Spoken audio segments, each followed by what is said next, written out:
Hello, ladies and gentlemen, and welcome to the Elusive Exclusive Book Society. Now, you may notice that the tone tonight is a little different than normal, and I just want you all to know that, yes, we have heard your feedback. We will stop being such jokers and actually take this seriously. We will bring an air of professionalism to this corner of BookTube where it is sorely lacking. And so, sorry, there will be no shenanigans tonight of any sort. Isn't that right, Randall?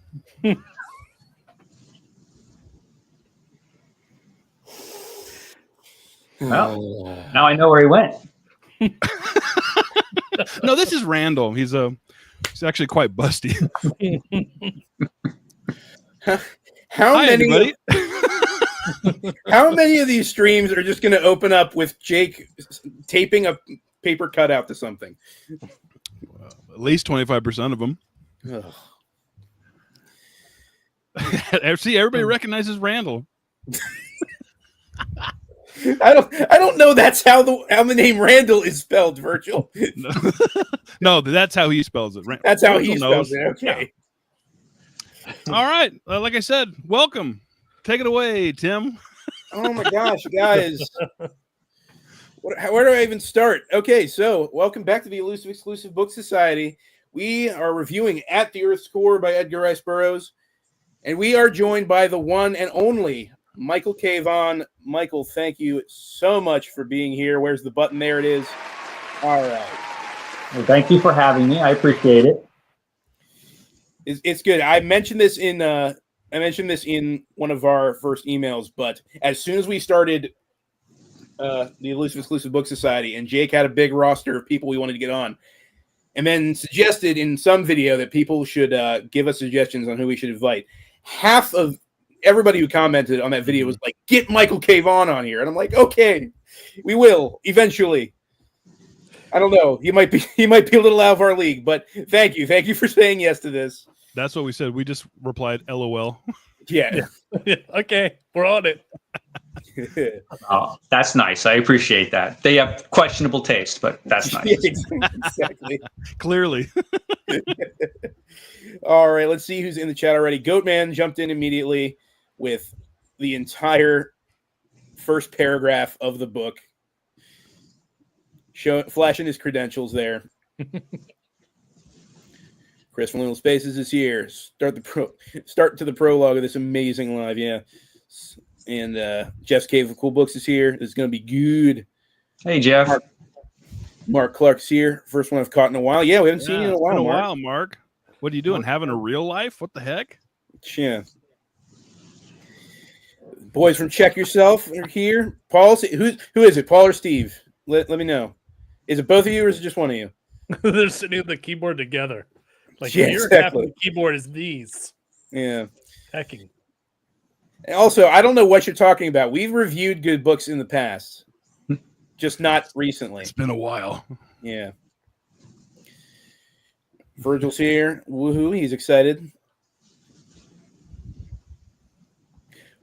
Webster's here as well. Look at the mugshots. You can already tell this yarn is going to work out. Absolutely. Andre from Infinite Text is here. This is my Oscars night. Dude, that cracked me up. I was afraid you'd hear me laughing over the intro. Oh, my goodness. And there's Levi, Tim, with the deep pockets going for the premium StreamYard account. Of course not. Never. Never, ever. We figured Richard taught us a workaround. Yeah. Oh, here he is. The great Steve Donahue. What a lineup. Yeah. What a lineup indeed.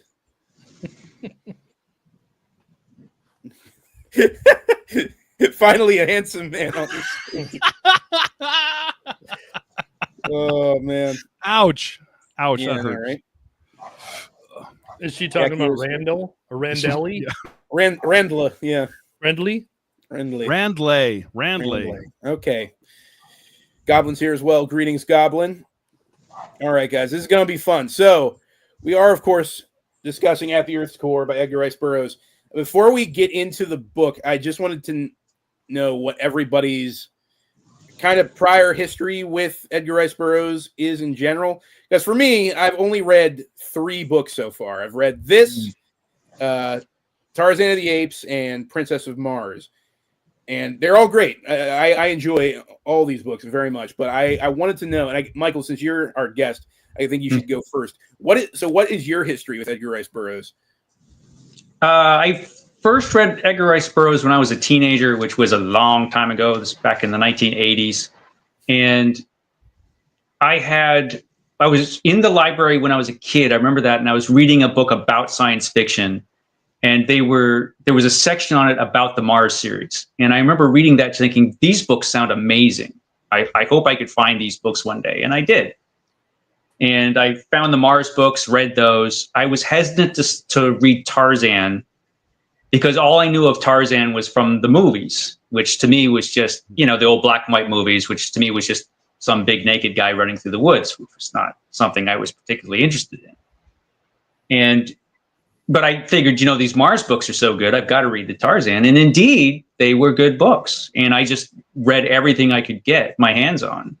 And this is back in ancient times. Back in the old days, you can go to any bookstore and get every single Edgar Rice Burroughs book. They new. You can get them all new. It was an amazing time for that. And so, yeah, I read every single Edgar Rice Burroughs book when I was a teenager and into my early 20s. And a lot of those I've read over and over again over the years. And At the Earth's Core is one of my favorites because it's just such an interesting world. There are a lot of interesting things about At the Earth's Core, just aside from the story itself, which is a basic, fast-moving pulp adventure story. But there are just some things about this particular world that are interesting, and very well presented in the book. Mm-hmm. It's a cool book, and it's a cool series. He definitely thought it out quite a bit, like kind of like the pseudoscience behind it, how all the animals and creatures interact.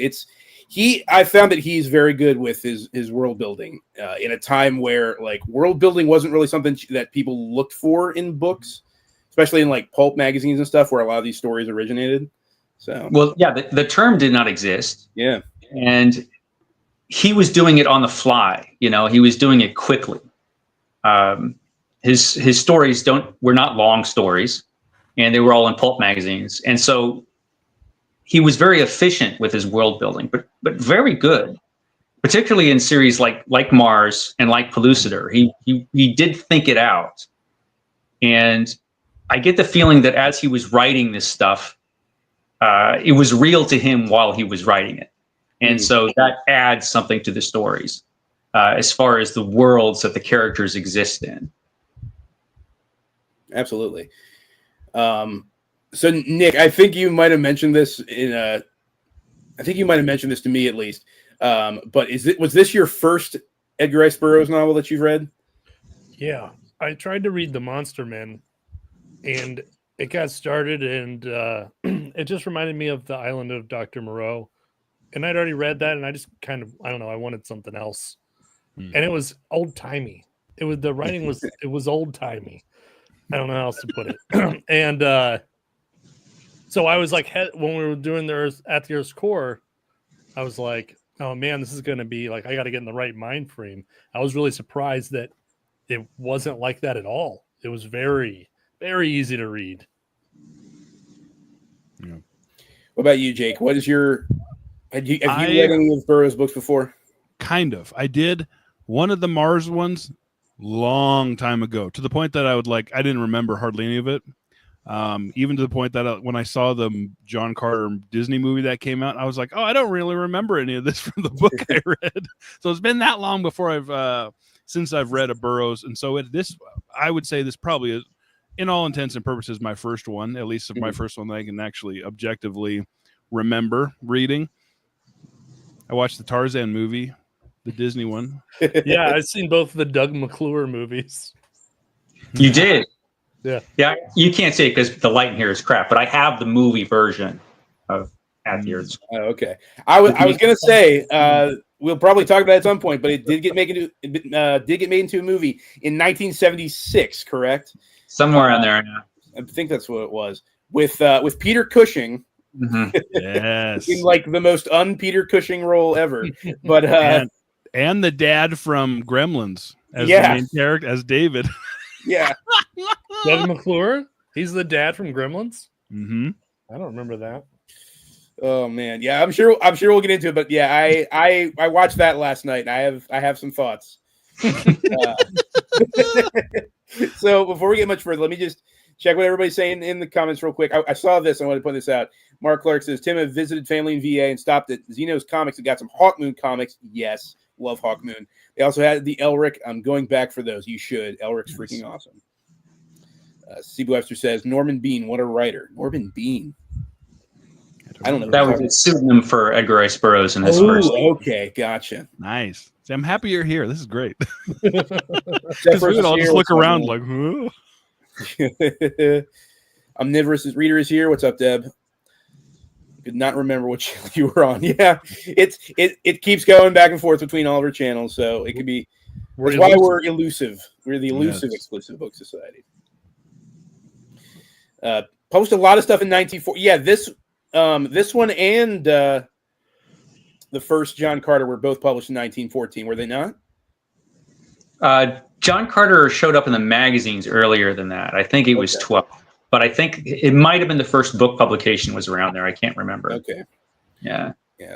Because like you said, he kept pumping the stories out, so he had a lot of them within like a very short time frame. Yeah, he wrote a lot of books. Yeah, he did. Jeff says Carolyn Monroe, the main saving grace of At the Earth's Core. Not gonna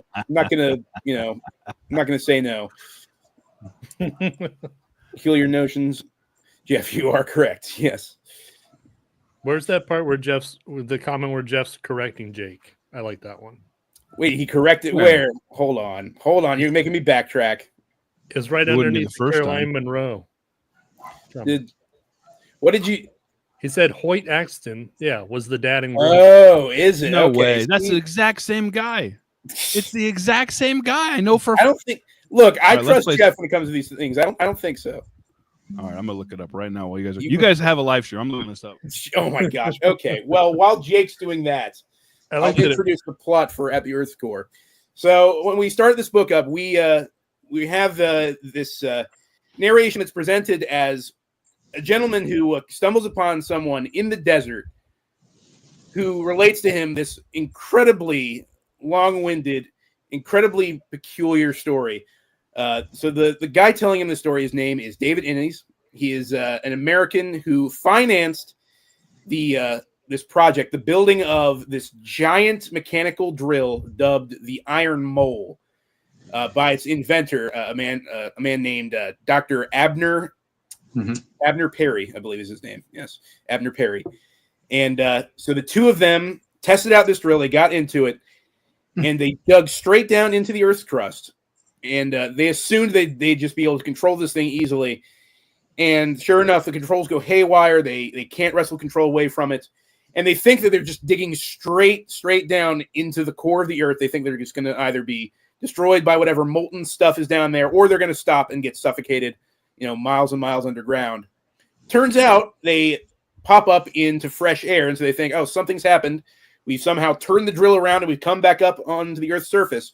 So they exit the Iron Mole, and they find, to their amazement, that they have popped up in what is essentially an inverted planet. The Earth's core, as it were, is actually hollow.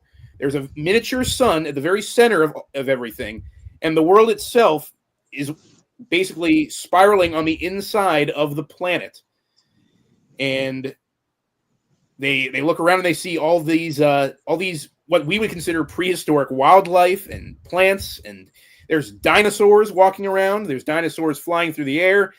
And there's all these tribes and different races of intelligent creatures, including, and I find it funny that in kind of a comparison to the first John Carter book in a way, they are immediately captured and enslaved by this group of these sort of brutal barbarian creatures called the Sagoths. I'll get back to them in a moment because I found something very interesting about them.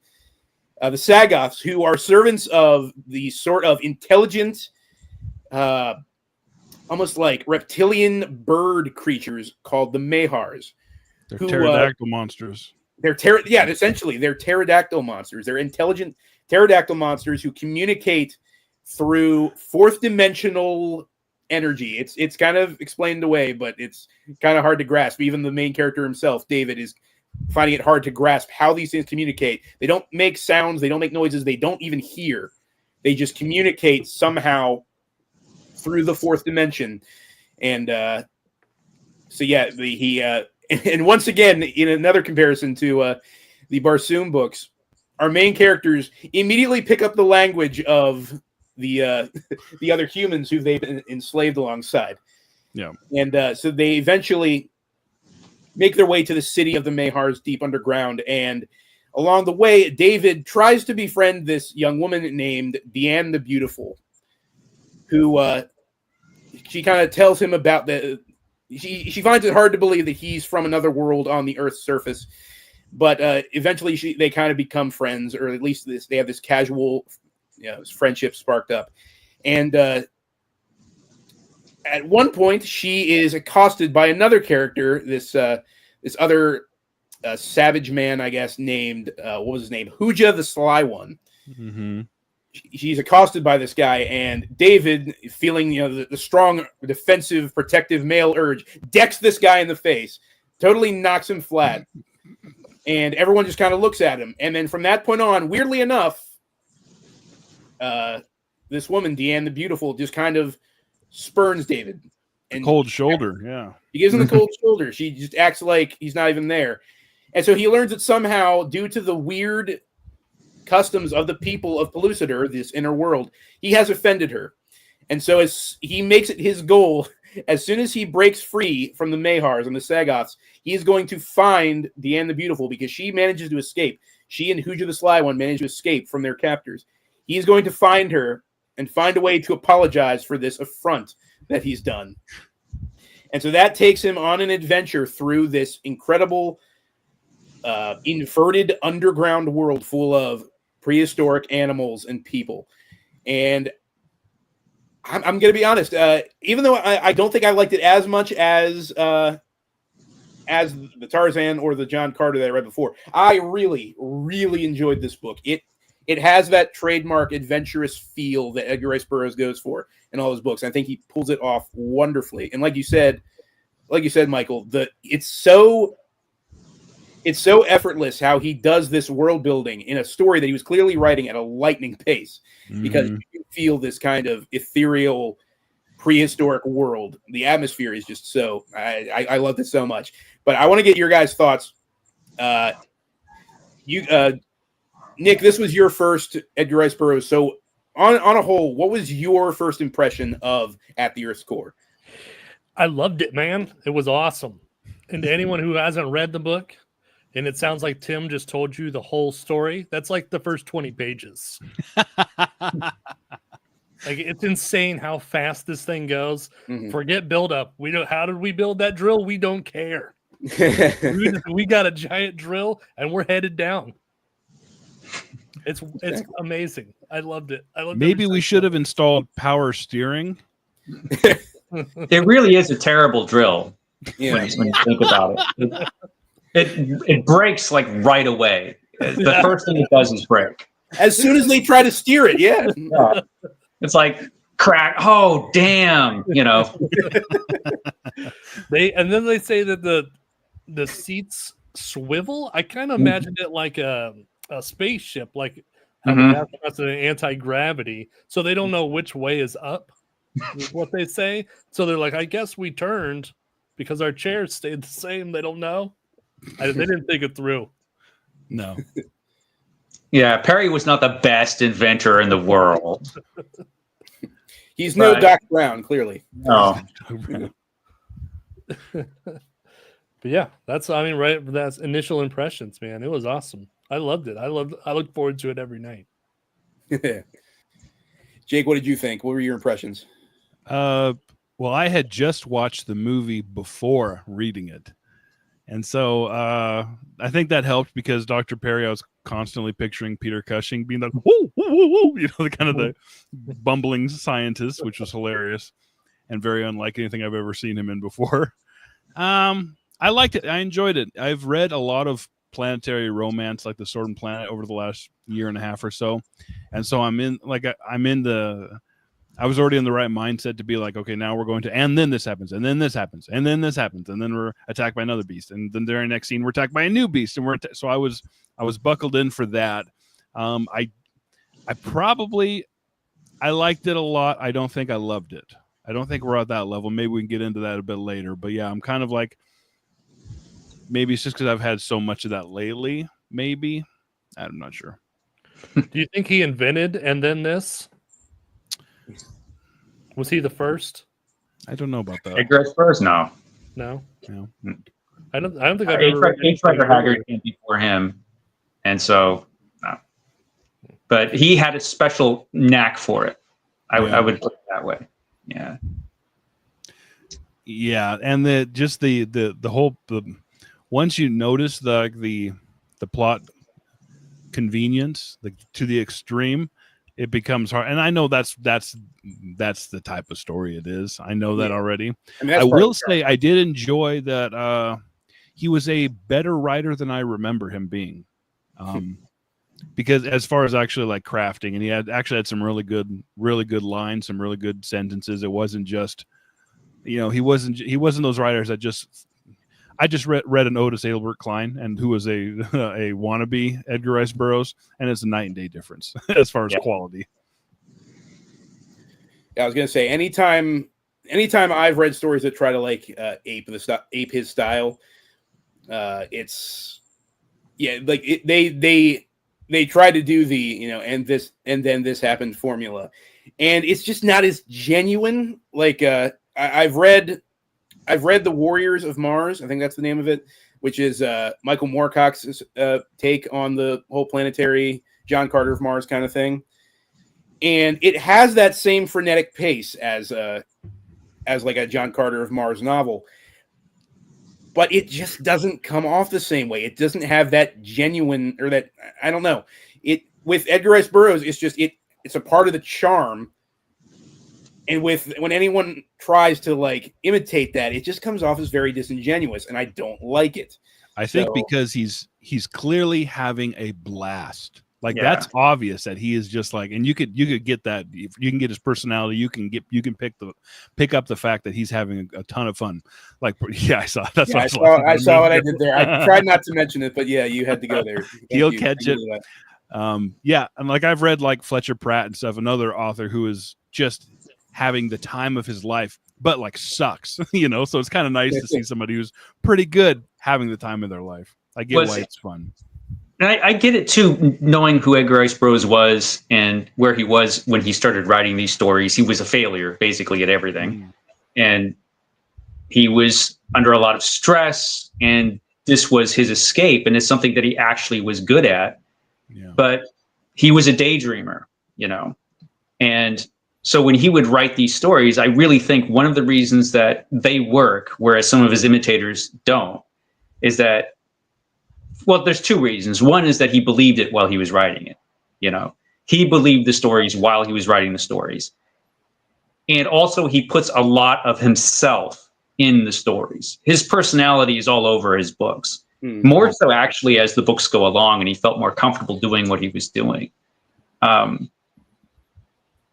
I mean, there are some things that are, could be, if any other writer tried to do some of the plot conveniences that you mentioned, that would doom the books, Yeah.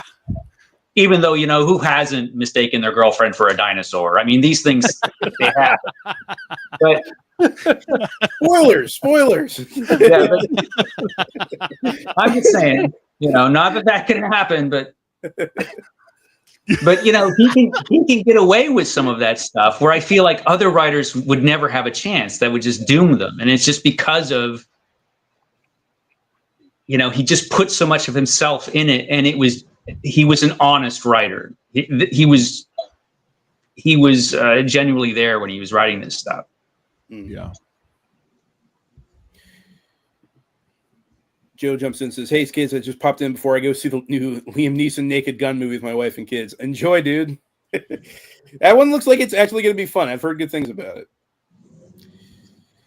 Deb says, "I just finished The Lost World by Sir Arthur Conan Doyle recently. If you want another Lost World, that is absolutely fantastic." I've heard good things about that one as well. I don't have a copy of that. I have a really nice copy of Journey to the Center of the Earth, which I know has a fairly similar kind of plot to it. Yeah, I think it's cool how like this is like its own kind of genre of people finding a ancient prehistoric world.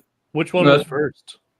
Journey to the Center of the Earth was first, I believe. Although it would seem like a slow ride to Grandma's house after this book, you know. Right. That's how the And movie. Lost World is excellent.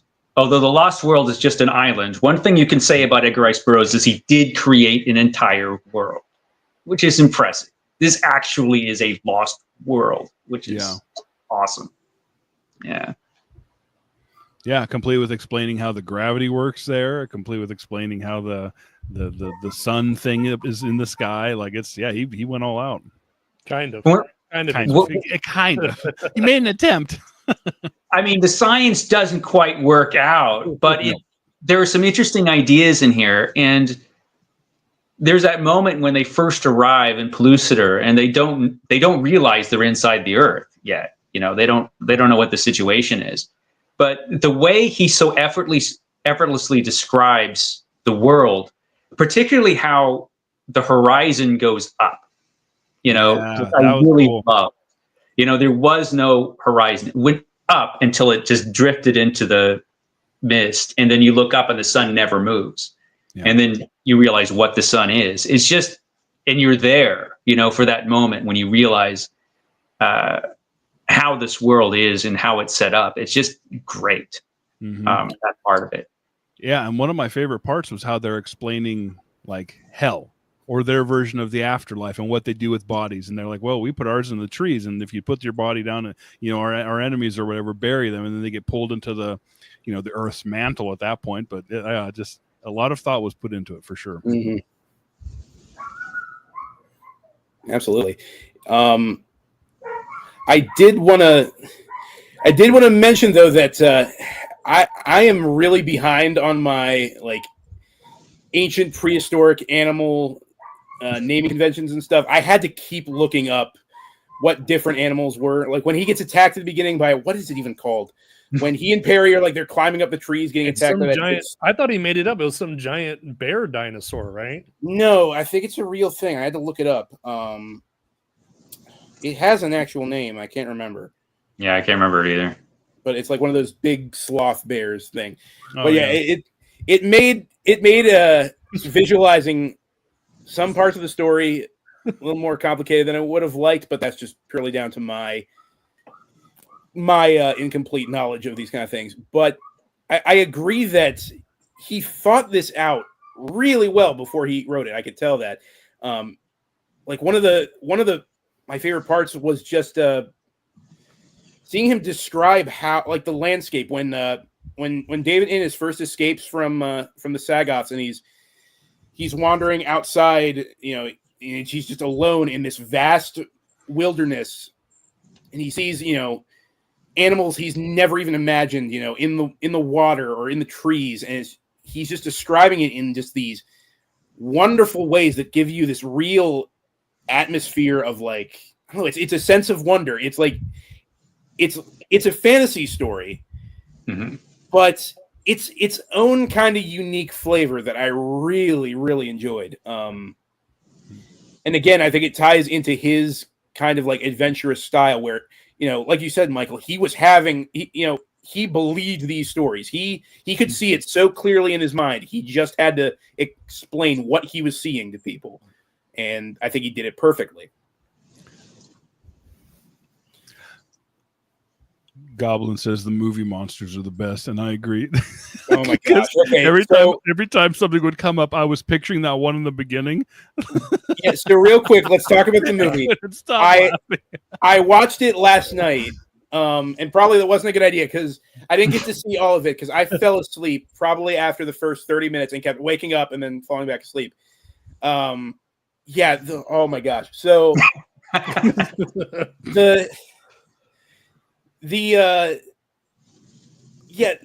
I love how every single monster in that movie is just, it's pounds and pounds of rubber suits and rubber makeup, and the sound design is so weird, and when they have those two huge things fighting each other while the Sagoths are dragging them along in the slave line, the two big things are fighting in the background. It's just ridiculous. And there's just a bunch of rubber flopping all over the place. It's amazing. And yeah, like you mentioned, Jake, it's just, I feel like poor David Cushing is just out of his elements in such a weird role for him. Just like this bumbling scientist, he just constantly bumping into things and exclaiming, "Oh my, oh dear!" Like just. Well, since you fell asleep during the movie, for the back half of the movie, he's just saying how tired he is the whole time. He's going to say, "I'm tired. I can't go on. Leave me here, David." And David picks him up. "No, come on, let's go." Which, to be fair, happens in the books, but they solve that pretty darn quickly. So, yeah. So something that I did want to bring up was the fact that we keep mentioning these things, the Sagoths, these brutal subhuman creatures that have they're working for the Mahars. They're sort of their slave drivers, their lieutenants. They're the people who keep all the other races subservient to the Mahars. And I'm reading along, and I'm like, Sagoth. That sounds oddly familiar. And then I keep reading. I'm like, wait a second. Okay, so there's this race of creatures that is enslaved to another race of creatures that have this higher intelligence. They kind of rule the world that they live in. They live underground. And then I was like, oh my gosh, they're the Shoggoths from the Lovecraft mythos, except they're not, these big masses of flesh with eyes and mouths all over them. And I looked it up, and sure enough, apparently H.P. Lovecraft was heavily, heavily influenced by this book. And so he just kind of ripped that name, turned it around a little, and named the Shoggoths after these things. Well, H.P. Lovecraft was a Burroughs fan. Mm-hmm. He liked Edgar Rice Burroughs. And you see, if you ever read The Dream Quest of Unknown Kadath, it's basically his version of a Mars story. It's crazy and bizarre and strange, but you see a lot of Barsoom in there.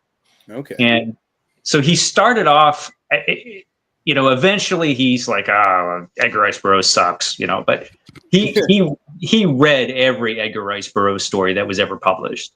And he started off as a big fan of Edgar Rice Burroughs when he was younger.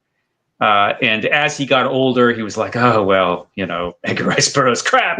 But he, that stuff was in him. And so, yeah, it doesn't surprise me that you would see bits of Burroughs pop out here and there in Lovecraft, which seems very strange because Lovecraft is certainly a very different writer. But you do see Burroughs in Lovecraft here and there. Absolutely. I love that.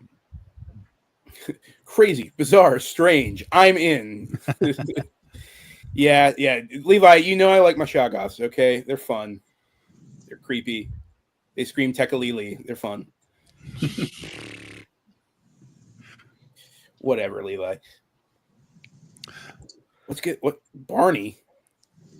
The dinosaur Barney. Okay. Hey. A little bit. Those dinosaurs at the beginning of the movie. Just a little bit. That movie was hard to get through. I watched it many years ago, and I watched the whole thing. And then I read this book, and then I was like, I'm so excited to go back and watch the movie. And I was like, oh, this is terrible. Yeah, it's kind of bad. It has its moments. No, just I hated all the purple. It just didn't look like it's described in the book. In the book, I imagine it more like, I guess, not like the Middle East or something, but I imagine like a big plain, like a big desert. Not a desert, but it's not a jungle. It's something that literally like stretches on into infinity. Yeah. And it's open. And in that movie, everything is really packed in. Had to fit in the set. But to be fair, it was the 1970s, you know, and they had $1.50 to make this movie, right? Yeah. And so, and that Burroughs has never been served well by film, you know, and most movies based on Burroughs' works, and this is the same for The Land That Time Forgot and everything else that they've done, including most Tarzan movies, they just get Burroughs wrong. And sometimes it's because of what they need to do for the movie, but a lot of times it's budget constraints, and you know, what could they do, you know? And unfortunately, it was a cheap, cheesy 1970s monster movie. I saw it in the 70s and as a little kid. And even when I probably saw it when I was 7, and it looked fake to a 7-year-old, you know?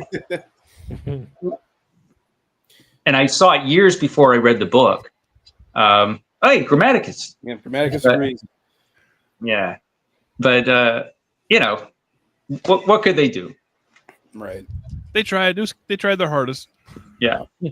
Yeah, That's insanity. Step up for Peter Cushing too. Well, to be fair, Peter Cushing was in all kinds of good movies before then. So, yeah. Can anything with Carolyn Monroe be all bad? No, not necessarily. She improves the quality of each movie. Yeah, okay. But back to the book. So after David escapes from the Sagoths and the Mahars, he's wandering this plain, or wandering the wilderness of Pellucidar, searching for Deanne. And at this point, it's one of my little tiny quibbles with Edgar Rice Burroughs writing, where when he has to write romance, it's just kind of like that fluffy fairy tale love kind of romance. And it feels a little forced, but like I understand that, like, you know, it was written in a certain time. They expected, you know, characters to have a romance, I guess. It's just funny how the whole time David is wandering around this wilderness, and he literally cannot stop talking about how he's seeing visions of her face in his mind wherever he goes. It's like, dude, come on. Tim, that's how it really is. What are you talking about? Yeah. You know, she was just that hot. You know, what can you do? Yeah. Okay. Her name is Diane the Beautiful, Tim. Okay. Not Diane kind of cute. Yeah. I don't know. I just and when they eventually do meet up, I mean, this is much later on in the book, but when they eventually do meet up again, I don't know. I felt like the resolution of their kind of joint story arc was a little much, but I don't know. Again, I just have to give it a pass because it's Edgar Rice Burroughs, and that's part of the charm of his writing. I don't know. What did you guys think about that? Like the romantic aspects of the book? It's, you know, that's just Edgar Rice Burroughs romance, you know, and particularly in the earlier books. Mm-hmm. You know, you get that specific brand of romance. He does drop that a little bit in the later books that he does when he gets older. There's always a romance, but it's never quite that simplistic. I think it probably was just one of those elements in this kind of story that was expected, that he put in. And maybe that was part of an escape mechanism in his own mind too. His relationship was anything but that, you know? So, you know, that was part of his, you know, fantasy in his fantasy world, probably, to have that kind of relationship. Always with a princess. Yeah. Or somebody of that sort. Always. It was the plot though, because they're not trying to get out of there. They're not trying to get out of that world. They're not like, we got to get back to this drill and go back to our land. They've accepted their fate in the world. What is it called? Pellucidar. So his the only thing he's got to do is escape the Mahars, right? Mm-hmm. And he does that. So what's he gonna do? Well, create an empire, of course. Oh, that, yeah. Yeah, he has to create an empire. I mean, He can't later be on, emperor without that. later on, he goes for it. But yeah, Yeah. Oof.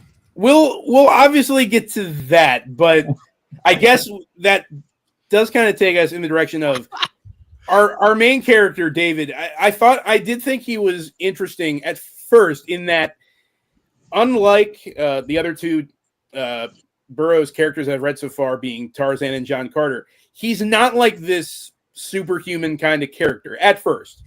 He's very much this just normal guy who happened to finance this drill that his friend was building and goes on this adventure with him. And he kind of is out of his element. He's kind of bumbling along right there with Dr. Perry on the way.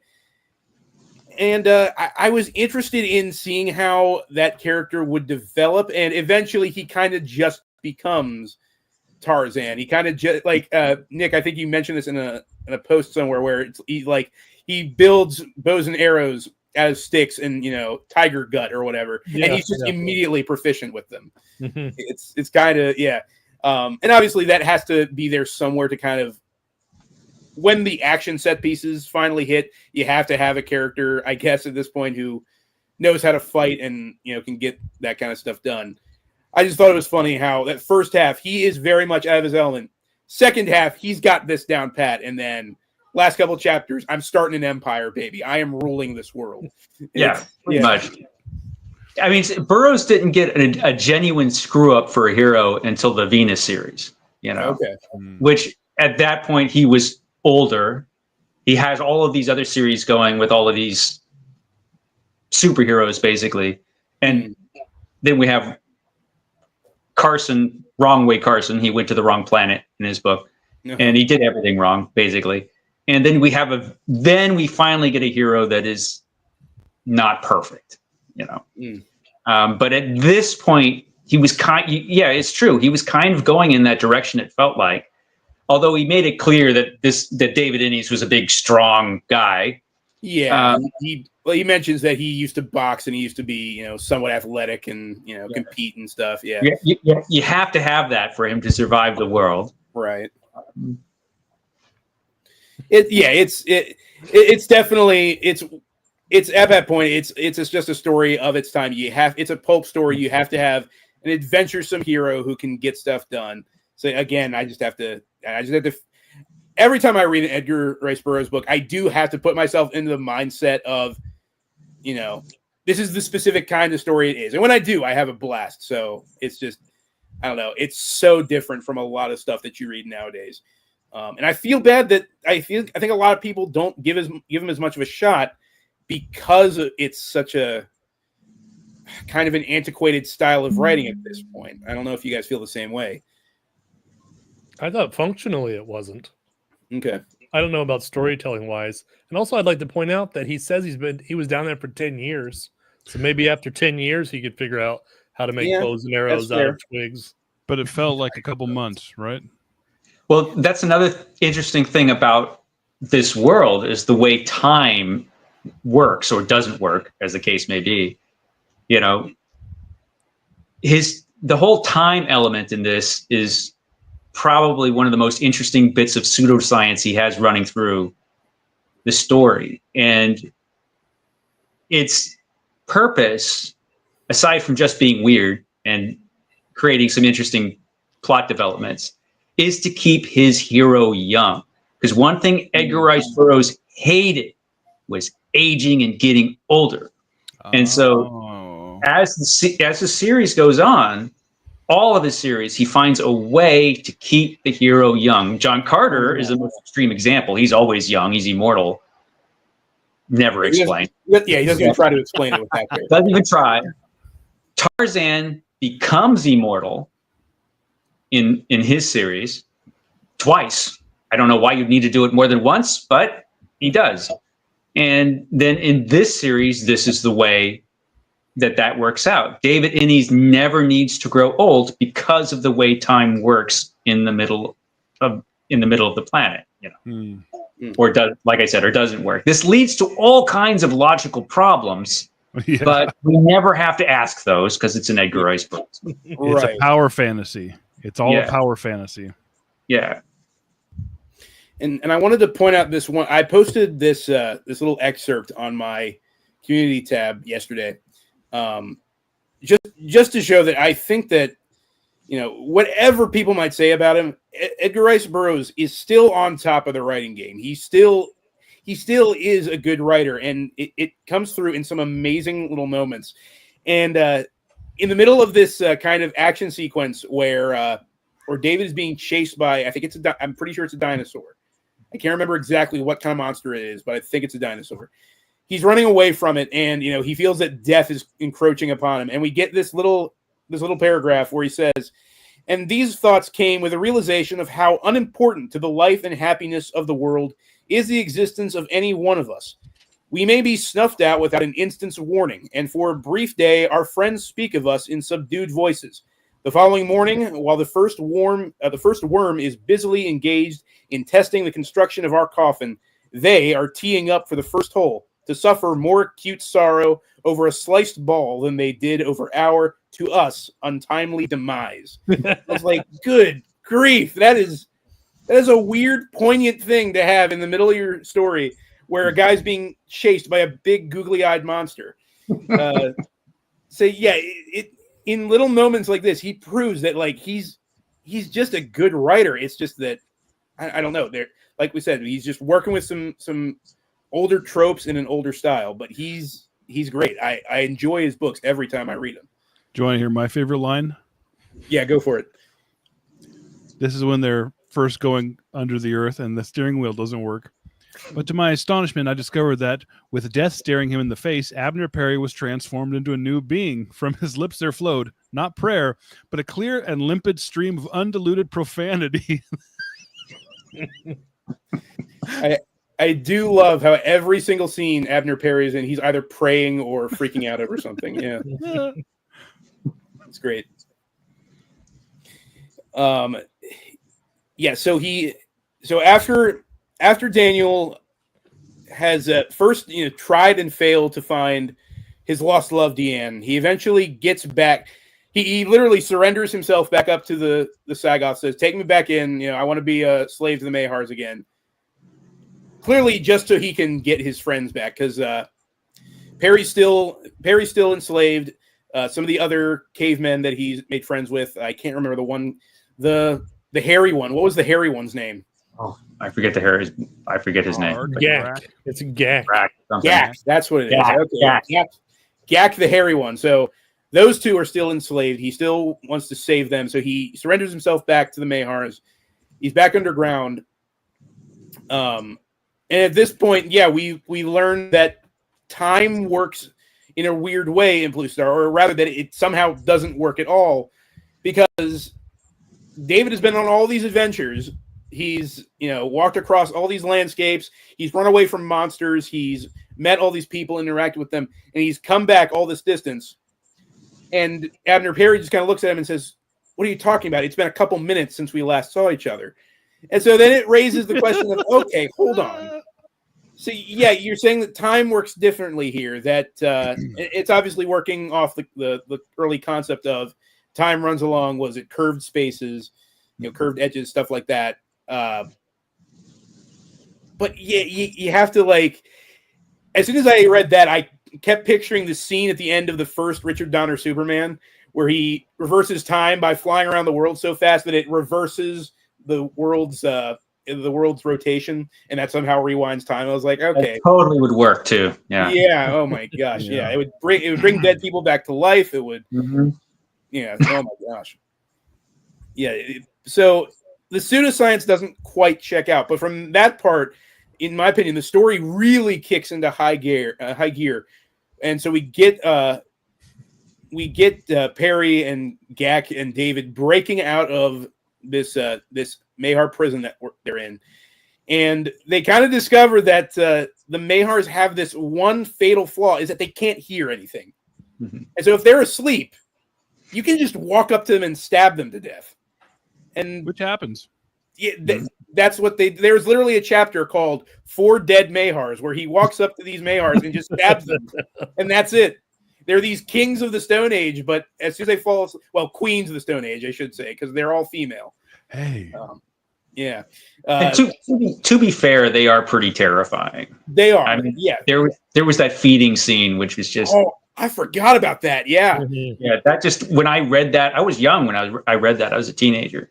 And that was like the most ghastly thing I think I had read up to that point. Yeah. It's so brutal, and it kind of comes out of nowhere because they build up to it a little bit, but you're not expecting. So what happens is the way the Mahars feed on the humans that they've enslaved is they fatten up their choice humans. They bring them out on these little islands, and then they swim around the islands. This hypnotizes the humans to come out into the water. And then while the humans are submerged in the water, they bite off pieces of these humans, bit by bit until they're consumed. And so he describes this young girl walking out into the water, and every time she comes out of the water, a different part of her body is missing. It's like, what is going on? That was my favorite part by far. It was cool because it was ritual. It was very real. Yeah. Like an old ancient time sacrifice. Yeah. Mm-hmm.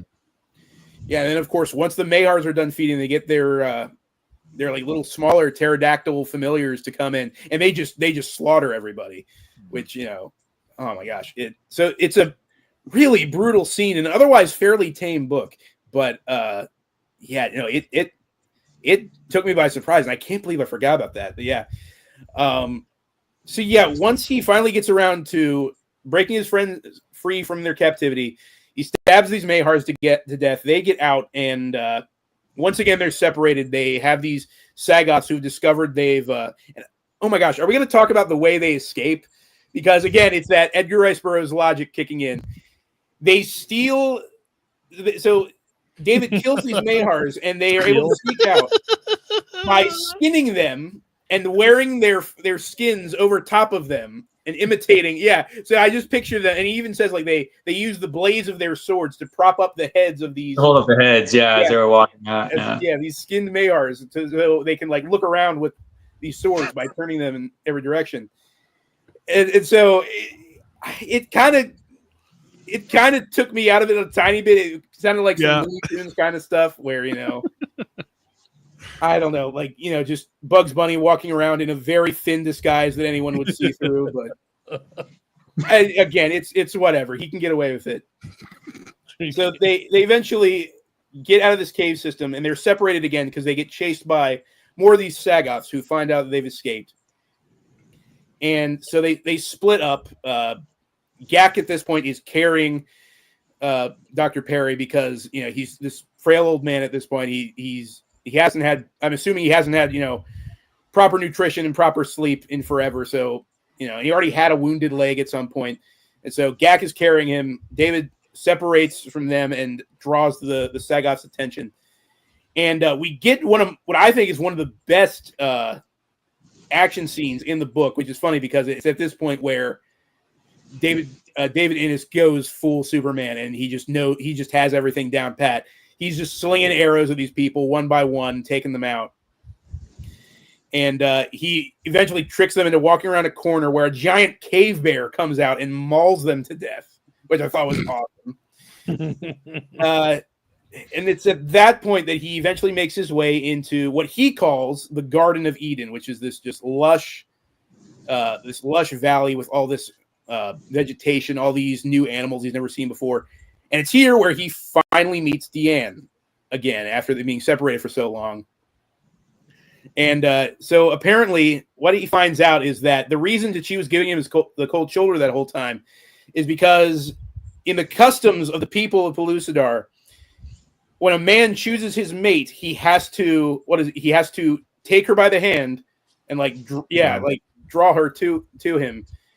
If not, he either has to put his fist in the air, and that signals that she's free to go. She's free to be her own woman. And if he does nothing, then she's counted as his slave. And so way back at the beginning of the book, when he decked Huja the Sly One, and knocked him out and defended Deanne's honor, he didn't do anything. He just kind of he just stood there.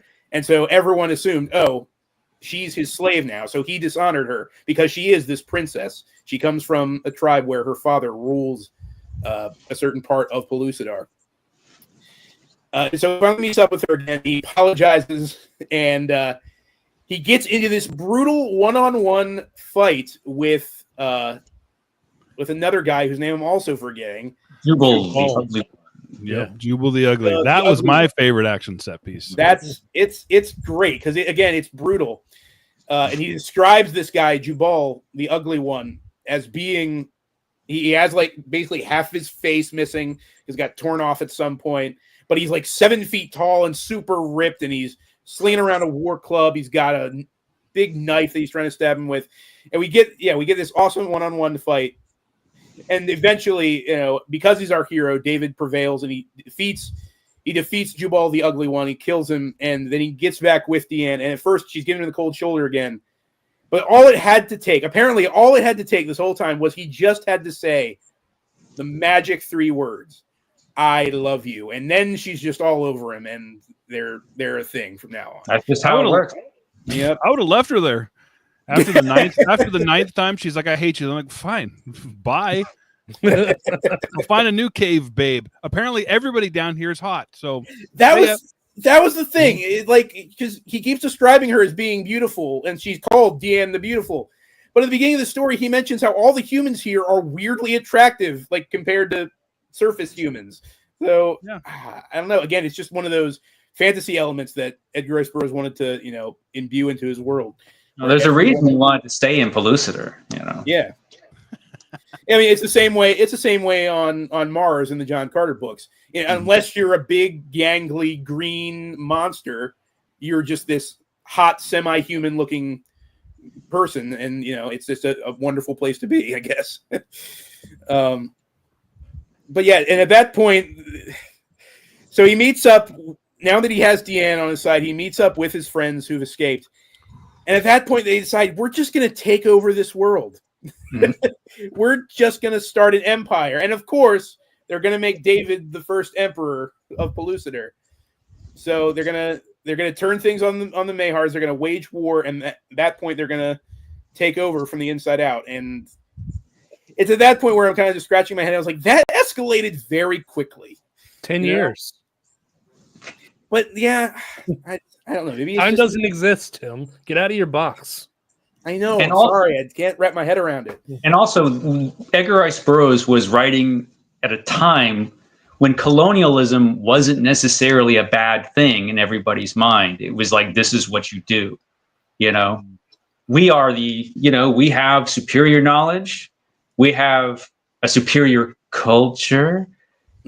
Surely it's okay for us to take over the world, and so let's go back and get a bunch of weapons. Yay! Let's do that. And create an empire. And so he does. And this book, At the Earth's Core, it's really only half a book. It's half the story. This and Pellucidar, that's one book, really, if you think. Because that between the 2 books, they tell one story in the same way the first 3 Mars books do. The 3 Mars books tell the story of John Carter starting from nothing on Mars and then becoming the warlord of Mars, where he's basically over all of the kings on the rest of Mars. It's kind of the same way in miniature here, where we have this guy who bursts through the surface. He's nothing. He's nobody here, but eventually he's going to make himself the emperor, which, like I said, seems at the time in 1914 not a terrible thing to do from his perspective. Later on, not too far distant in Edgar Rice Burroughs' future, it would be recognized as not being that great. And you could see, if you read all of Edgar Rice Burroughs' books and you match it up to what was going on in his life, you see how his opinions change and how his stories change. Like in these earlier books, war is very much glorified and warriors are glorified right up until World War II. And then that changes because he was a war correspondent. He was the oldest war correspondent in the war. And so he saw all the grisly, horrible stuff that happens in a war. And as soon as that happens, his books change. He didn't have many books left in him at that point, but you do see a sharp change in his attitude towards war. I think it was Beyond the Farthest Star might have been his last interplanetary story. And it's much, much different in its attitude towards war. And so it's interesting. He had an interesting arc in his writing career. And you see he's writing the same kinds of stories, right? They're always adventure stories. They always have a lot of the same elements. But first you see him get more comfortable writing these stories. And at this point, he's not entirely. This is still early in his career in At the Earth's Core. And so you basically have a Princess of Mars inside a hollow Earth.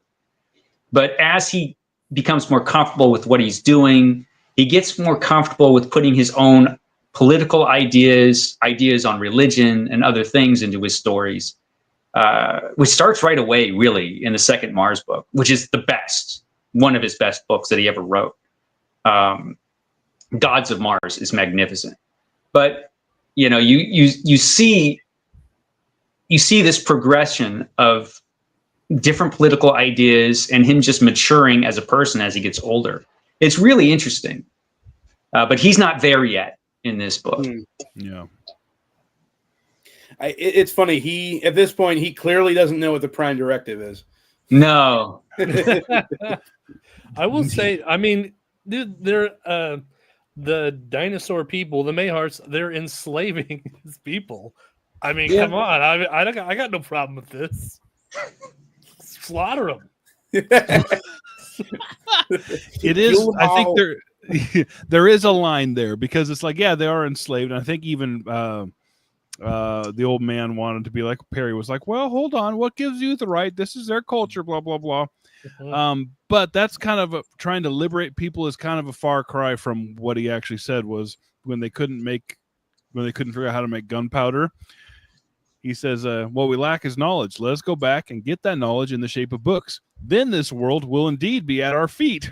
Oh, yeah. I was like, oh, that's not the most altruistic of phrasing. Yeah. All right, fine. That's a good point. That's all it took, Nick.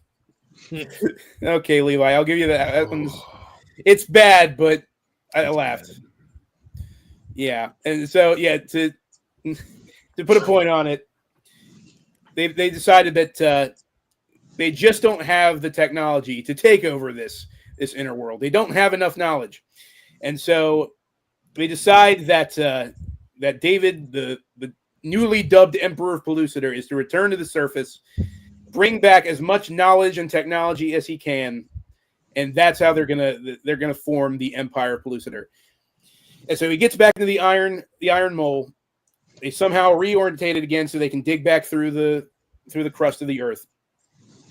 And it's at this point that I think David makes the worst mistake that he could have made in allowing Huja the Sly One to be part of their group. This guy has betrayed them no less than twice at this point. Well, you wouldn't trust a guy named Huja the Sly One? I don't know what he was thinking, because he allows him to be in this part of this community of theirs, and he allows him to be right next to his new wife, Deanne, as they're loading everything up onto this drill. And so they kind of explain it away as they have all these Mayhars that they've taken slaves, and the people at this point are not yet ready to look upon these things. They still kind of see them as their overlords, these kind of disgraced overlords. And so the humans of Pellucidar are like they're essentially putting sackcloth over their face to not be able to look upon these things. And so Deanne, like the others, has put this cloth over her that she essentially bound herself up in this cloth so she doesn't have to look at this Mayhar. And so as David is boarding onto the drill to get back to the Earth's surface, Huja the Sly One comes up with a bundle and is like, hey, here's your wife. I'm going to load her up onto the drill with you. And he's just like, okay, thanks, man. Never Can't mind leave that without it's my wife. shaped like a giant pterodactyl. Yeah, and then halfway through the journey, he takes the covering off, and it's one of them. It's one of the Mayhars. Huja the Sly One has replaced Deanne with one of the Mayhars, and apparently has made off with her again. So, and that is where his story ends. David makes it back to the surface. He relates his story to this adventurer who he bumped into. And then the story basically just ends there, and we don't know. The narrator is left speculating on, did David Ennis get back to Pellucidar? Did he rescue his wife? Did he become the emperor of this inner world? I guess you'll find out in At the Earth's Core 2, Electric Boogaloo. Yeah. Stay tuned. Yep. Yeah, the ending of that book had some issues. Yeah. Yeah. Yep. Like I said, I enjoyed this book a whole lot. And then that ending is just kind of, okay. Yep.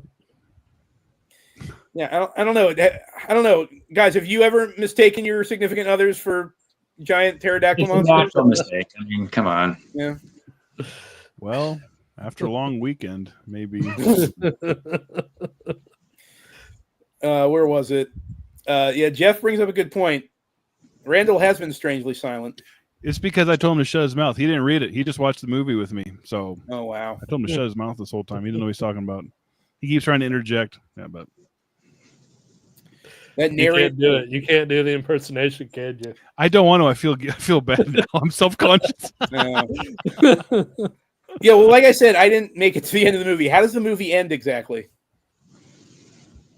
I don't even remember. It's been too long since I've seen it. They go back to I the don't think surface. I don't think I've seen that movie since the 70s. They go back to the surface. Peter Cushing and or whatever the guy's David. They're like, and she's like, I got to stay here with my people. He's like, are you sure? I'm going back to the surface. And then, okay, and then they just hop back and take off. Huh. Oh yeah, and then that's right. Peculiar Notions. They emerge at the White House lawn. Oh. I forgot about that. They emerge, and that's it. Then just credits. Yeah, idiot David Ennis leaves Carolyn Monroe behind. That's unfortunate. You know, it's interesting that you guys should bring up. It's interesting that you should bring up Randall because hold on, what the heck is this? I'm getting some kind of. Oh my gosh, I'm getting some kind of interference here from another channel. Looks like someone's trying to jack into this. What is going on here? What, Roger? No! What are you doing? I didn't invite you. What are you doing here? Ah! What do you mean? Who's that imposter? What do you At mean least get he him wiped off the screen? blood off his mouth. Yeah. Okay. Oh, okay. There we go. Okay. Roger has been appeased. He took the imposter off the screen. Thank you, Jeff. My channel was crap until Roger showed up. No one watched until Roger showed up. I meant to ask because I don't think I found the when did you start bringing Roger onto the show? Because I can't find the video where he first shows up. I don't remember exactly when he first showed up. I think he first showed up. I was doing a series of videos called Books That Time Forgot, which is basically just me going through all these books that I had. And I would dress up like Indiana Jones, as one does in such a situation. And I just had Roger propped up in the back, and people liked him. And so he got a more prominent place. You know, he was like way in the corner originally. Okay. And eventually he moved forward and took a bigger part in the show. And because like I didn't used to have him on every episode, which was stupid looking back. But now he's pretty much in every episode that I do at the house. Yeah. How long did it take you to get used to having that? Because this guy has been just in my office here for couple days, and I keep jumping, and it keeps startling me because it looks like somebody's sitting next to me. You know what's weird is that like when I'm up at the lodge, when I'm at the Rustic Vaughan Lodge, and I don't have Roger, it's weird. You know, I'm so used to having Roger. It's like I want to turn around and talk to Roger because I do that all the time. It's literally like having another person there. He's grown in my mind to be a real character. And so when I'm filming, I just naturally, I mean, if he's not there, it's weird, you know? Do you think it's easier to film stuff with having someone there to talk to bounce off? Yes, Even though absolutely. Yeah. I know you don't hear him talk, but in my mind. That's what I was gonna say. Like, this is the real reason why we invited you on. Is kind of an intervention. Like, do you see Roger in the room with you now? Oh, Andrea brings up a good point. There are two Rogers because there's the future Rogers. Well, yeah. Well, there was a point where on eBay I saw that they were selling another Roger. Oh no, it's true. It's a true story. And who would want to get rid of their Roger? I don't know, but this other Roger, this imposter Roger, showed up on eBay, and I was like, I can't let somebody else get this Roger. You know, that can't happen. So I paid top dollar to get the other Roger. So now I have two Rogers. If I ever see another one for sale, I'll probably do the same thing and have three Rogers. Levi says your life has become a weird tale. It is, yeah. Yeah. Speaking of weird tales, and I wanted to talk about this the last time we were streaming together, guys. We just passed H.P. Lovecraft's birthday on the 20th. I was going to ask Michael, did you do anything for H.P. Lovecraft's birthday? Did you read anything by him? No, I didn't. I should have, but I don't think I did. Yeah. Okay. I should do a big birthday bash for Lovecraft one of these days, maybe next year. Make a point of it. Because I have one of my issues of Weird Tales that I bought at Pulp Fest that had a reprint. It was a reprint, but it was still The Nameless City by H.P. Lovecraft. And I read that on his birthday. That's a good story. It is a good story. It's very cool. It's it doesn't have a lot of links to like the other Cthulhu Mythos stories or anything, but it's so creepy and weird how, you know, it's just about this guy but like finding a corridor under this ancient temple in the Middle East and just going further and further and further underground. It's just so freaky. I love when H.P. Lovecraft takes like this really kind of simple horror concept and just makes it as creepy as possible. Mm-hmm. Yeah, well, he had that kind of mind. He could do that. Yeah. Oh, absolutely. Hold on one second, guys. I got to go get something. I'll be right back. That's it? Where's he going? I don't know. Nick, did you do anything for Lovecraft's birthday? I didn't, but my wife did. She made a beautiful post, said all these wonderful things, and I shared it on Instagram. That was the most I did. And she read Lovecraft, but I did not. I think I was reading Edgar Rice Burroughs, actually. Oh. The chat wants us to know, Michael, what's your favorite dinosaur? Tyrannosaurus Rex, of course. I don't have a lot of imagination, and that is my favorite dinosaur. Yep. Because that was the dinosaur I thought was the coolest when I was a kid, and it looked most like Godzilla, who, of course, is really my favorite dinosaur. Yeah. This is what I'm saying. Yeah. Everybody around me is all like Triceratops. I'm like, what? Why? How could they be so wrong? But I'm glad.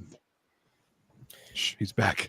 I apologize. I didn't realize that I had not plugged in my laptop, and the battery was dying, so I had to go plug that in real quick. Okay. So yeah, quick, everyone hide. Yeah, you're real funny, Levi. I didn't know Godzilla was an option. Well, of course, you gotta think outside the box. Yeah, I still have not changed my opinion. It's still the Ankylosaurus. It has a war hammer for a tail. It has armor. It's the coolest dinosaur. But the Stegosaurus has a better tail. No, it doesn't. What? It does in every way. No, we're not doing this again. Stop. We're not doing this again. We made Richard suffer through this. We're not going to make Michael suffer through it too. Richard, I was the one who suffered. Oh, okay. Yeah, Richard is just like, well, I think every single dinosaur has its own merits. Paul says, Tim, it's Barney. Stop lying. You got me. You got me, Paul.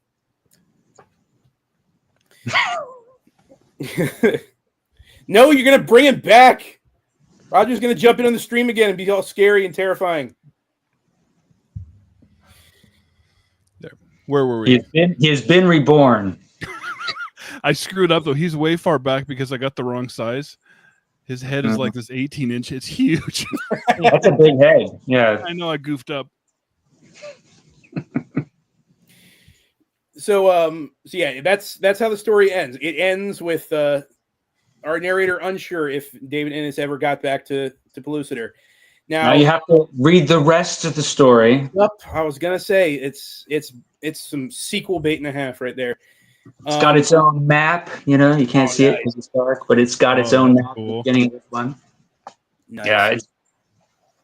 Yeah, which I think it says Empire. Yeah, it's the Empire. It's the Empire of Pellucidar. You know, because Is it just a conquest novel, or is there like a exciting individual adventure? yeah, it's more of that. It feels very much like the second half of this story. You know. And then Tanar of Pellucidar, the third book, is very much a different thing. And so different protagonist and everything. What Burroughs liked to do in his series, he would jump around. He would have, you know, if he reached a point where he's like, well, I don't know what else to do with this guy in this story. So I'll just bring in another protagonist and continue the story with, you know, John Carter's son, for example, or the son of Tarzan, for example. Or I'll just bring in I'll bring in just some random warrior who's, you know, a Martian, or in this case, a warrior from Pellucidar. He would do that. Yeah, we were briefly talking about this behind the scenes before we started. Jeff says, you guys got to read my favorite of the Pellucidar series, Tarzan at Earth's Core, an early crossover novel. Yeah, I always forget that book exists. I think that's hilarious that Tarzan goes to Pellucidar at some point. It's an awesome book. And if ever there was a place perfect for Tarzan, it's Pellucidar, you know? Yeah. And it's the only direct crossover. In the other books, you have mentions, like in the Venus novels, you have mention of Barsoom. In The Moon Maid, you have mention of Barsoom. And John Carter gets mentioned here and there. Tarzan is in a couple of non-Tarzan books, or a couple of non-Tarzan stories. And you do have a bit of a crossover there. Although he's just John Clayton in those stories. He's not mentioned as Tarzan, even though it takes place at Tarzan's estate. It's interesting. The Eternal Lover is one that I'm thinking of. And so you have, or The Eternal Savage, as it was eventually published in paperback. And so you have little mentions of the other books, but Tarzan at the Earth's Core is the only direct time a series has intersected with another series. So you have one book that is a book in both series. You know, it is a Pellucidar book, and it's also a Tarzan book. If we keep talking about Tarzan, I'm gonna take my shirt off. No. Do it. So, I was gonna say, do you think that idea, that's kind of early shared universe, do you think that had some kind of influence on Robert E. Howard? Because in a way, a lot of his books are interconnected, where, you know, clearly Kull is, you know, the ancestor of Conan, or at least like one of his early progenitors or something. What is it? There's a crossover between, or I can't remember what story it is, but Bran McMorn and Kull have a crossover at one point. So do you think that like that's kind of not multiverse, but that shared universe kind of trope started with Edgar Rice Burroughs? Because I'm trying to think of any other, like, even earlier reader or writers who had something like that, and I can't think of anything. Yeah, I honestly, there might be an example, but I can't think of one either, really, because H. Rider Haggard had a whole series of books, but I don't remember them. That's not true. Okay, so it would be Haggard, because H. Rider Haggard had a series of Alan Quatermain, and he also had She Who Must Be Obeyed, and there was a crossover between She and H. Rider Haggard. H. Rider Haggard's Quatermain. Yeah, Alan Quatermain. So there we have an example of a shared universe. Okay. Which happened in one story. So I guess that happened there. It happened in Burroughs. Burroughs was I felt like the most natural one, where it was he just assumed writing that everything took place in his own little universe. And that expanded, when you had H.P. Lovecraft and Robert E. Howard, because all of their stories exist in one universe. Conan exists in the same universe as Cthulhu, odd enough as it is to think. But that's wild. Lovecraft made sure that you knew that, by specifically mentioning not only Robert E. Howard's characters, but also Clark Ashton Smith's characters in his stories. So it's that whole, the big three of Weird Tales kind of, in a loose fashion, all existed in one shared universe, if you want to get specific about it. I don't think any of them took it particularly seriously, but it was kind of fun, Absolutely. Paul, you out Levi'd this one. My favorite dinosaur is the thesaurus, and one similar to it. He doesn't deserve that compliment, Jeff. You take it back right now. Jeff's too nice. Yeah. Well, Deb says it's been fun. I need to go work. I'll catch up with the rest of it after I've earned the money to buy more books. Later, Okay. Deb. Have a good one, Deb.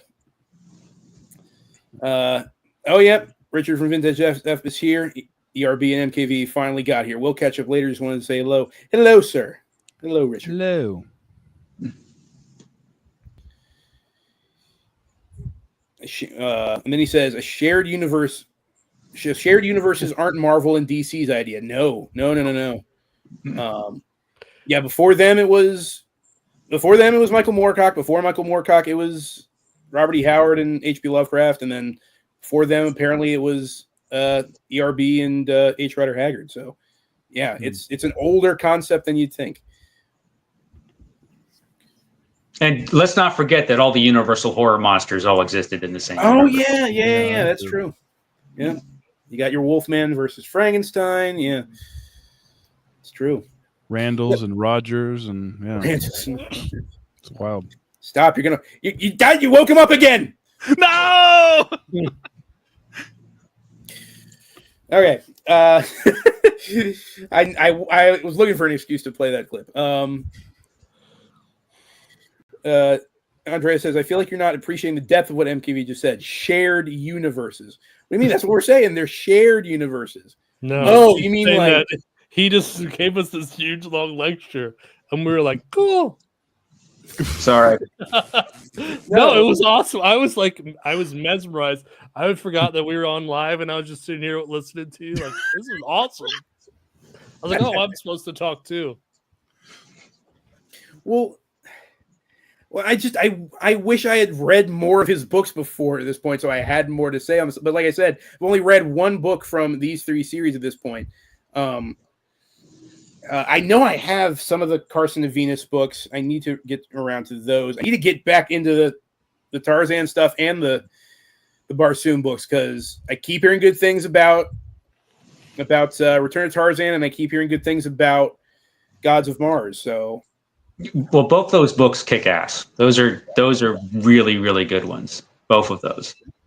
Gods of Mars might be my favorite Edgar Rice Burroughs book. Okay. It might be. Okay. Yeah. If somebody says Tarzan one more time, I'm going topless. Okay. Ask MKV about his favorite standalone Edgar Rice Burroughs novel. Do you have a favorite standalone?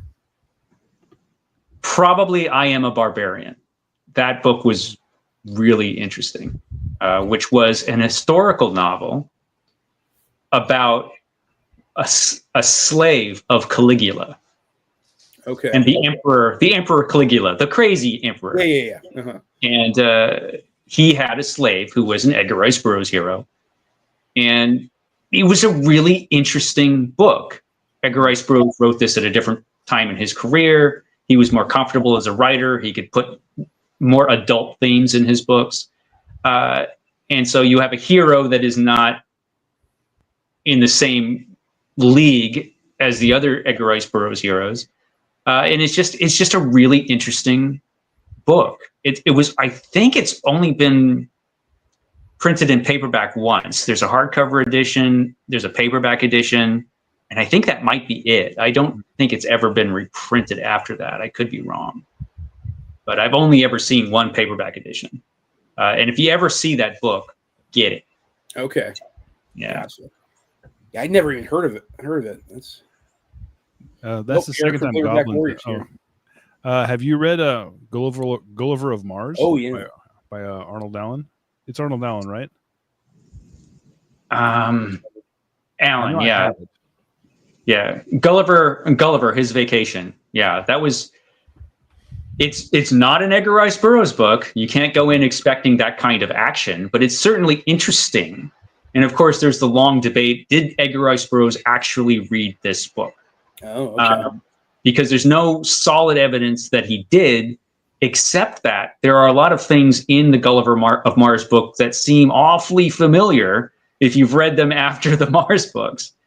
And he wrote Gulliver, and he also wrote a book called Fra the Phoenician about an immortal warrior who seems like he could very much be a John Carter, somebody who could have inspired the character of John Carter, where you have an immortal guy.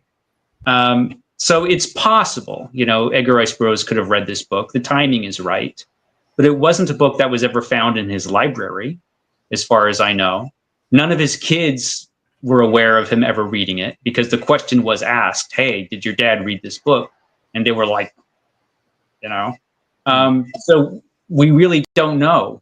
But it's an interesting book. It doesn't have that kind of action. The main character is not an Edgar Rice Burroughs character, but it's certainly worth reading. And I'll be reading it actually pretty soon, probably in a month or two. I've read it once before, so it'll be interesting to revisit it. Yeah. Interesting. Yeah, the only time I'd ever heard of it was when I think you did it, or you had it in a book haul, Jake, a while back. Yeah. Card Stuntman says, Nick, you would like Billy Barnes' The Mucker, fist fighting badass. Not heard of that one. That's Edgar Rice Burroughs? Yeah, The Mucker was an Edgar Rice Burroughs book. There's actually two of them. There's The Mucker and The Return of the Mucker, which in one edition at least has been published as one book. And yeah, you basically have a foul-mouthed killer or criminal being the hero. And it's interesting. It's one of those books probably that would be considered problematical now, because there's a lot of the cover's problematic right now. Yeah, I mean, I got the Frazetta cover of that one. Yeah, there's a lot of racial epithets. There's a lot of that going on, because that is the way this kind of character would speak at the time. And he's certainly not a hero in the beginning of the book, but it's interesting because it's a novel of character about how a guy changes from being basically a scumbag into being kind of a heroic character. It's also interesting because one thing Edgar Rice Burroughs does not get enough credit for is that his female characters tend to be pretty tough. And there's a female character in that book who is pretty tough. You wouldn't know that, particularly if you read only certain Edgar Rice Burroughs books. So like if you start the Tarzan series but never go very far with it, you don't know that Jane becomes a badass, which she does. She becomes a total badass. But if you just read the first book, you wouldn't know that. But there is a female character in that book, which is a pretty strong character, actually. That book has everything. The Mucker. It has a little bit of everything. What is this setting like? What's the plot? It's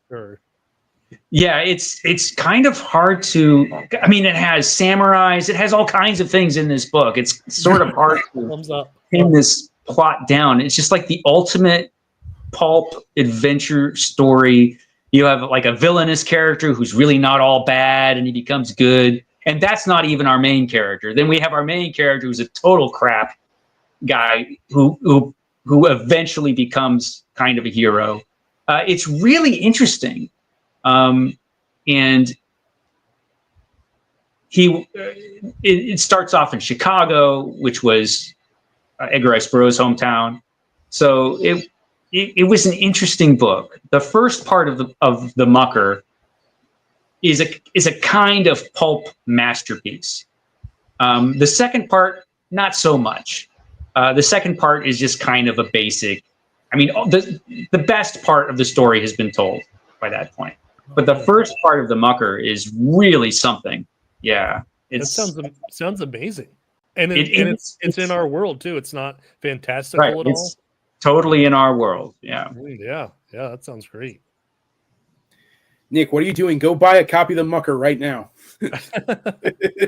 I don't. Yeah, there might be one at the store. I mean, the stores always have like shelves of Edgar Rice Burroughs books. Yeah. And the Mucker is one that you will find. It'll show up once in a while. I Am a Barbarian is a little harder to find. And so if you ever find a copy of that, definitely grab it. Yeah. Yeah, Richard insists that you review Mucker, Nick. He says, glad no autocorrect on Mucker. Yeah. Andreas says, Michael has to be a professor. He's got to be. Or a museum curator. How do you know so much? I have Roger, who has knowledge going back to ancient times. So that's long conversations with a dead pharaoh, basically. You should have known that, Andreas. Come on. Yeah. That's nice. Yeah, Jeff says the cave girl is pretty great too. Aristocratic weakling gets shipwrecked on an island and gradually transforms into a Tarzan type. Yeah, the cave girl is not my favorite. Although it is interesting. I think it's Waldo Smith Jones or something, this total rich idiot who's a total weakling who gets thrown on this island. And there's the cave girl who basically keeps him alive because he's such a loser for so long.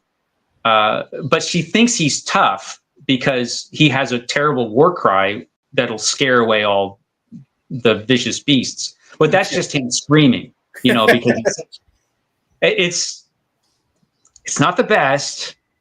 But eventually he becomes super strong. He basically becomes another Tarzan. He goes from being a weakling to being another Tarzan. And it's not my favorite. If you're a completist, I guess you would have to read it.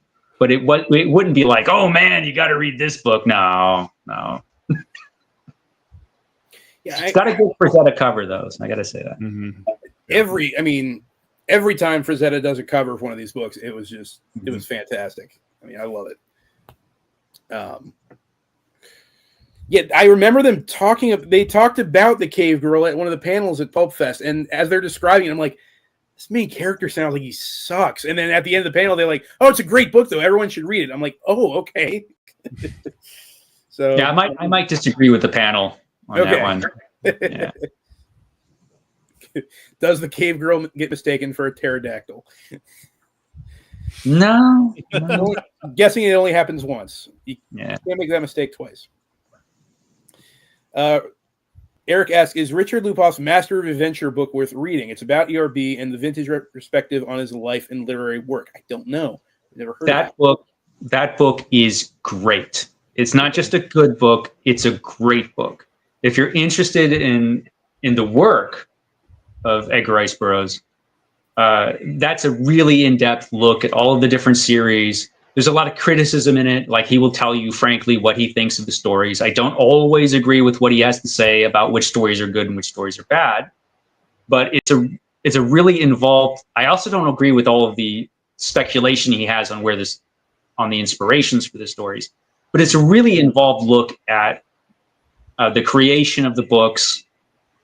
It goes along with all of the series, and it'll tell you, the ups and downs of the series. And most of that is pretty right as far as quality is concerned, especially in Tarzan.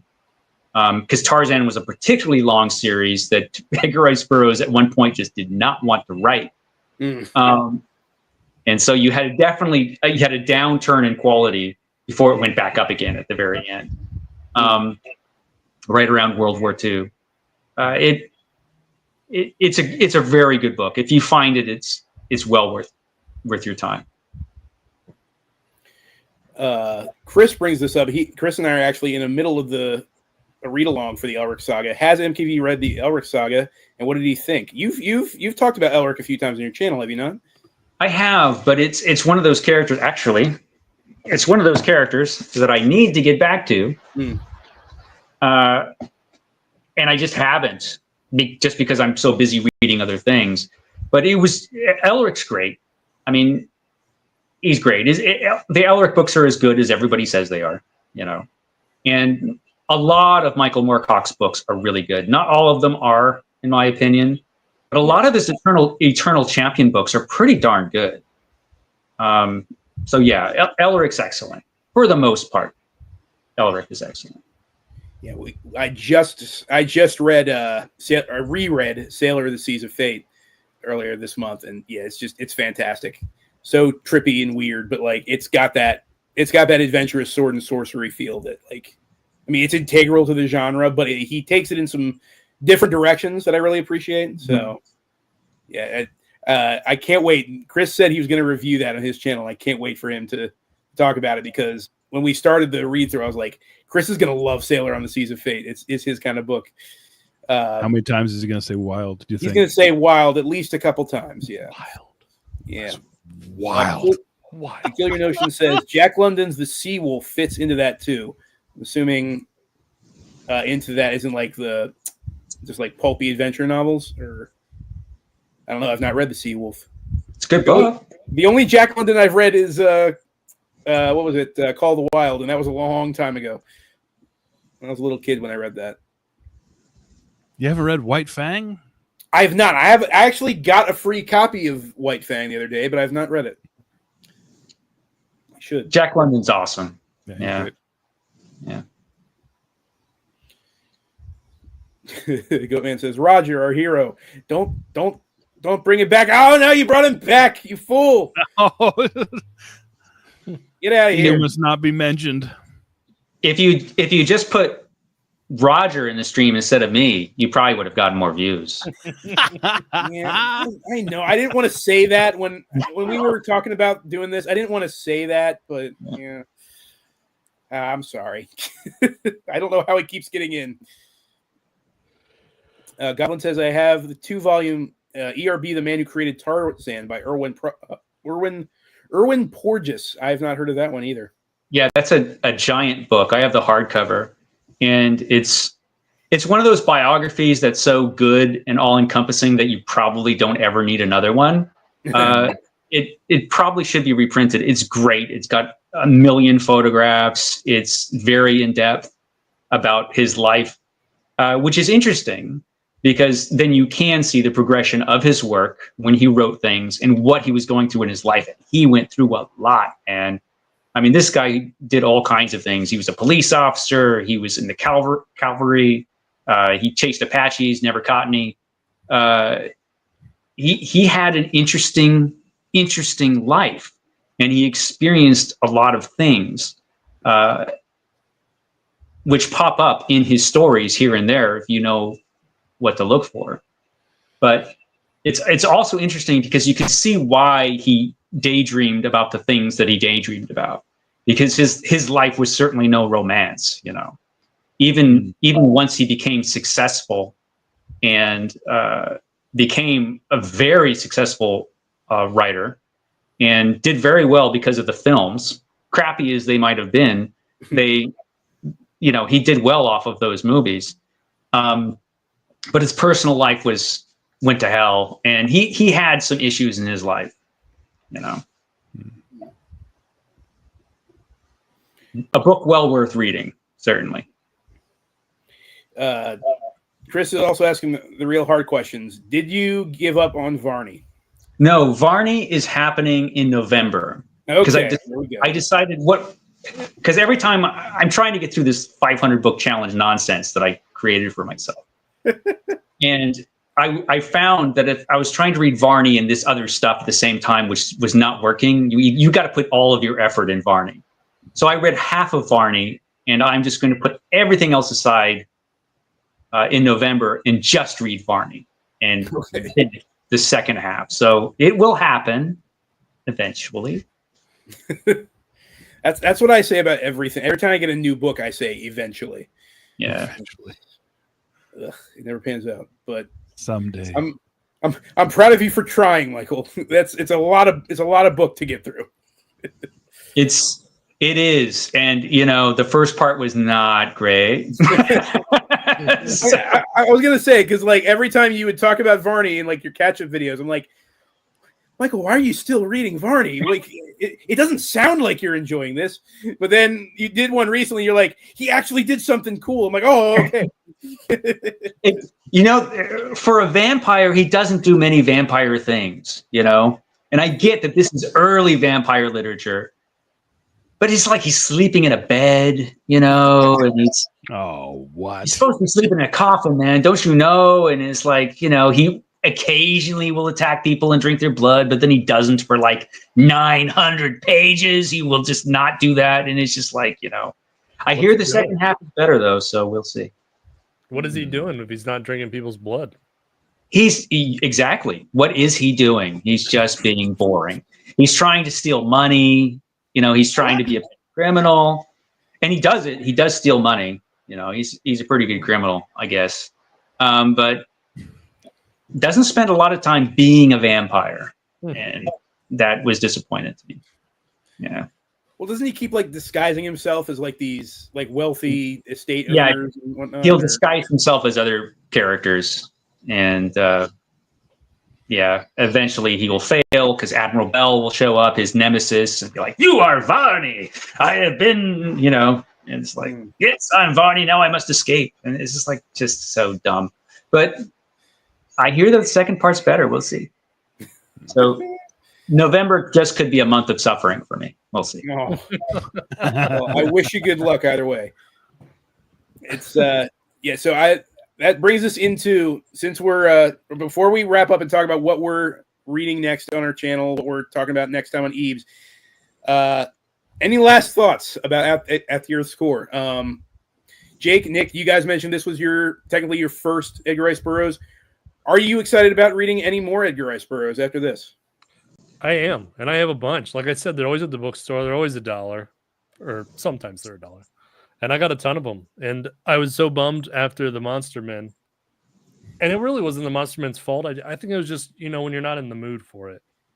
That's a strange book to start for Edgar Rice Burroughs, because it's just a weird book for him. It's like Island of Dr. Moreau with a fake Tarzan in it, who's also maybe a monster. And so it's a strange book. I started because I was like, oh, this one looks like horror. Maybe that's a good place for me to start to get the feel of the writing style, because I like the horror, But this was so much better. It's a million times better. It was great. Yeah, I absolutely want to read more.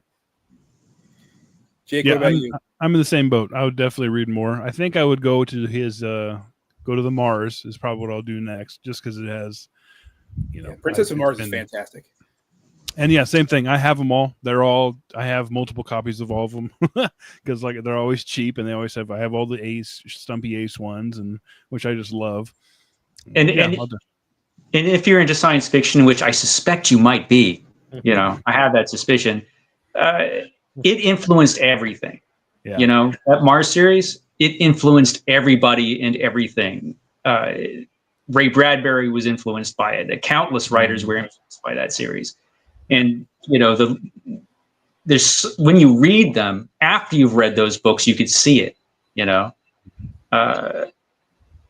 Dune wouldn't exist without a Princess of Mars. I mean, its DNA is in deep in a lot of more serious science fiction.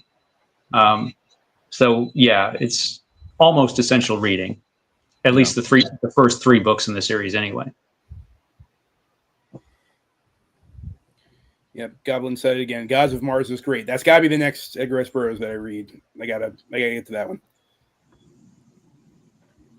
Well, gentlemen, let's go around the horn, talk about what we're doing on our channels next, and we'll talk about what we're doing next for E.E.B.S. Michael, since you're our guest, would you like to talk about anything that's going on in your channel soon? I know you got Sumerian September coming up. That's right. I've got Sumerian September. So Robert E. Howard coming up soon on my channel.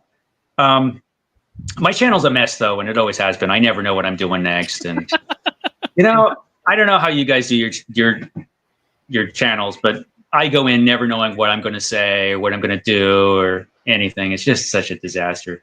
But I do have Sumerian September coming up, and I think the next video I have will probably be a reading report, talking about weird tales. I've been reading some weird tales magazines, which are awesome. So yeah, that's probably the next thing I'll have. Nice. Nick? I went on Check Your Shelf and hung out with those guys. So there'll be 2 videos. One where we're just chatting about being book snobs, and then another one where I talk about this Mickey Spillane Survival Zero book. Oh, Mickey Spillane. Yeah. It's from 1970 though. So it's a later Spillane. Yeah, it's Miller Lite Spillane. See, there's a screenshot of the Miller Lite commercial there. You can even see the bottle. That's awesome. Did you guys know he did Miller Lite commercials in the 80s? No. That's funny. Now we know. Tomorrow I'm posting my review of Edward S. Aaron's Gang Rumble, Juvenile Delinquent. This is the Stark House reprint. And then I have a lot of stuff going on with Eric from the Paperback Warrior. We're discussing Decoy and Diamonds here. Wow. It's wonderful Gothic on a cruise ship. And then I you know what, that's good enough for now. That's why. Richard says, thanks, gentlemen. Got to get back to the beginning of the live stream. Well, we'll see you back in time, Richard. Thanks for stopping by. Grammatica says, Dark Agnes for Sumerian September. I have yet to read any of the Dark Agnes stories. Good stuff. Good stuff. I'll have to get on that.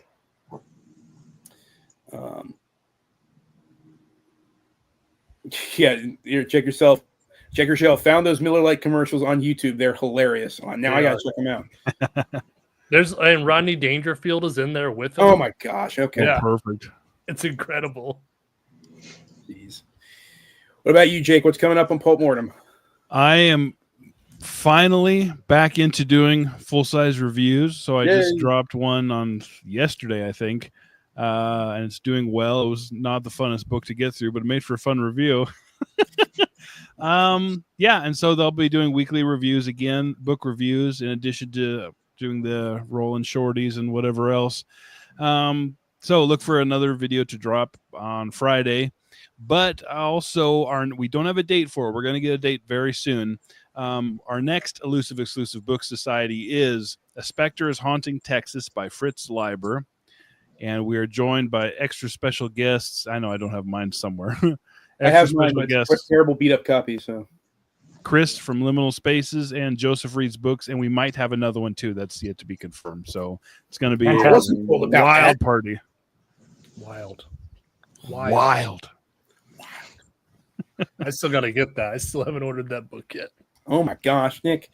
Well, it hasn't even. We don't even have a date yet. We don't have a date yet. And I will not be joined by Randall. He's I'm gonna go. My kids have been dying to play with him, so I'm gonna let them. He will probably be ruined soon. Check Yourself says Solomon Kane for some. I'm probably gonna read some Solomon Kane next month. I've read like half of those stories so far. I need to finish them up. Also want to do more of his historical stories. Sowers of the Thunder has been on my list forever, and I need to get to that one. Yeah, his historical stuff is fantastic. Yeah, absolutely. The Goblin says, I found a bunch of Western pulp mags at a flea market yesterday, $2 each, and had to get some. Yeah, dude, that's a deal. Score. Yeah. I bought a bunch of adventure pulps at the book read the other day. Jeff got me all riled up with his adventure video and this book too. I was like, I want more of this, more pulp. There you go. Yep, can't wait to have Chris on. That's going to be fun. I did not know we were having a third guest. Potentially. No one told me about this. It's his idea. Okay, whatever. Well, Roger, you have anything else to say about this? No. No? Yeah, get off the screen. So judgmental. Look at that face. I know. He's always just staring into our souls. Try living with him. Yeah. The cross you must bear, Michael. Yeah. All right. Well, Michael, thank you again so much for being on the show. It's awesome having you. I really appreciate you asking me to come on. That was very nice of you. Oh, dude, absolutely. Next time we talk about something super pulpy, Robert Howard, H.P. Lovecraft, something, we'll drop you a line because it's been awesome. It's been a lot of fun. We've had a great conversation, I think. Any last words before we jump off, gentlemen? I just want to say, Michael, that was very impressive. You were very knowledgeable. And the rest of us here on YouTube who make videos, we look stuff up and then we try to remember it. You just came on this live stream and just blew everyone out of the water. All it is, and this is what I tell you, I'm old and I've been reading every day of my life. So that's all it is. There are levels to this. Oh, well, we definitely appreciate you. Guys, thank you so much for joining this episode of the Elusive Exclusive Book Society. So until next time, we'll catch you guys later. Hi, Randall. Hi, guys. Get out of here.